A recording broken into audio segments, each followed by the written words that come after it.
नमस्कार दोस्तों, greenwood films की हमेशा ये कोशिश रही है कि आपके सामने हम उन कलाकारों को लेकर आएं जो जमाने की भीड़ से दूर अपनी कला में व्यस्त रहते हैं। जी हाँ, इसी श्रृंखला में आज हम आपके सामने लेकर आ रहे हैं हीरालाल राजस्थानी जी को। ये हिंदुस्तान के बेहतरीन मूर्तिकारों में से एक हैं और इतना ही नहीं, बहुत ही अच्छी कहानियाँ लिखते हैं, कविताएं लिखते हैं और इसका जीता जागता उदाहरण इनकी कहानी योजना का दिया जा सकता है। कुछ दिन पहले ये कहानी कई पत्रिकाओं में, अखबारों में छपी और इसका असर ये हुआ कि कई जगह मंदिरों में लोगों ने लाइब्रेरी शुरू कर दी। बड़ी हैरानी की बात है कि मंदिरों में तो मूर्तियां होती हैं अलग अलग तरह के भगवानों की, तो वहाँ किताबों का क्या काम। जी हाँ, ये सब असर है इनकी कहानी योजना का। अगर आपको कहीं मिले तो आप भी जरूर पढ़िए। अब आते हैं इनकी कला के दूसरे आयाम की तरफ। ये बहुत ही अच्छे कवि भी हैं। अभी कुछ दिन पहले इनका एक काव्य संग्रह मैं साधु नहीं हूँ का विमोचन प्रगति मैदान में दलित लेखक संघ के तत्वाधान में एक कार्यक्रम आयोजित किया गया। उसमें हिंदुस्तान के बड़े बड़े कवियों ने और कई और गणमान्य व्यक्तियों ने भाग लिया, जिसमें इनकी पुस्तक मैं साधु नहीं हूँ का विमोचन हुआ। और इस प्रोग्राम की कुछ क्लिप्स मैं यहाँ लगा रहा हूँ, जिसे देखकर आपको भी बड़ा अच्छा लगेगा कि किस तरह से लोगों ने मैं साधु नहीं हूँ का स्वागत किया। इसी तरह मैं आज देख रहा हूँ कि और ये बड़ी अच्छी शुभ लक्षण है कि दलित संघ के इस मंच पर जितने लोग बैठे हैं उनमें से 3 तो ब्राह्मण हैं, 1 मुसलमान है।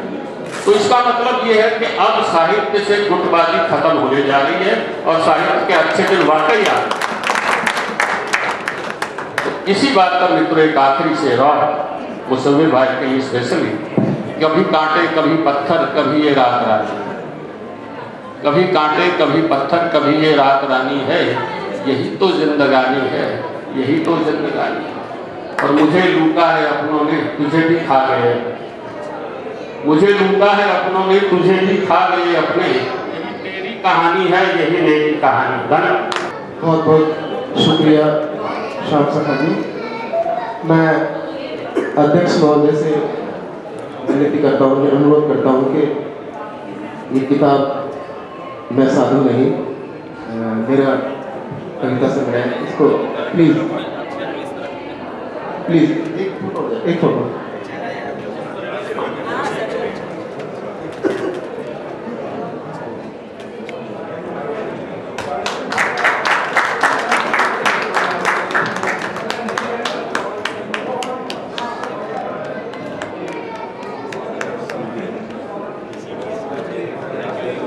बहुत बहुत शुक्रिया कविता से। मैं आपका बहुत बहुत शुक्रिया करता हूँ और आप अध्यक्षीय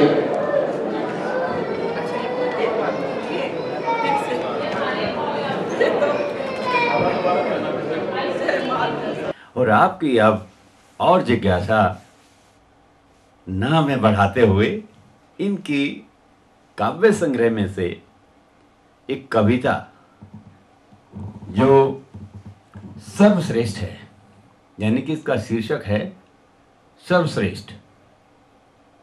इसमें इन्होंने किस बारीकी से शब्दों का चयन किया है और उस मानसिकता को पढ़ा है जो हम अक्सर खो देते हैं। जी हाँ, सर्वश्रेष्ठ की होड़ में हर इंसान लगा है। छोटा बच्चा अपने साथी से आगे निकलना चाहता है, जवान अपनी जवानी को अलग तरीके से पेश करना चाहता है, और बुजुर्ग अपनी उम्र का फायदा उठाकर सबसे ऊपर सबसे अच्छा अपने को बताना चाहता है।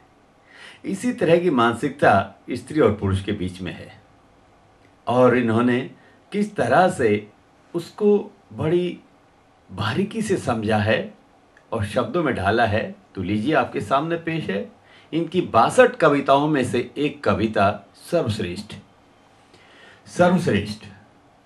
तुम एकदम पक्के मर्द हो जो अपनी इच्छा पूर्ति के लिए ताकत के बल पर किसी भी हद तक जा सकते हो,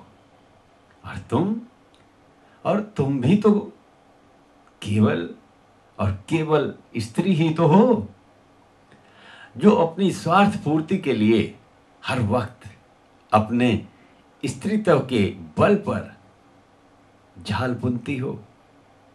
अरे छोड़ो, आओ हम दोनों ही इंसान बनने की कोशिश करें जो शरीरों से आगे मानवता के मानदंड स्थापित करती हो, क्योंकि दुनिया का सर्वश्रेष्ठ विचार मानवता ही तो है। जी हाँ, दुनिया का सर्वश्रेष्ठ विचार मानवता है। और इसी तरह से इनकी और कविताओं को लेकर हम कुछ कड़ियों में आपके सामने हाजिर होंगे। तो लीजिए पेश है हीरालाल राजस्थानी जी का काव्य संग्रह मैं साधु नहीं हूं।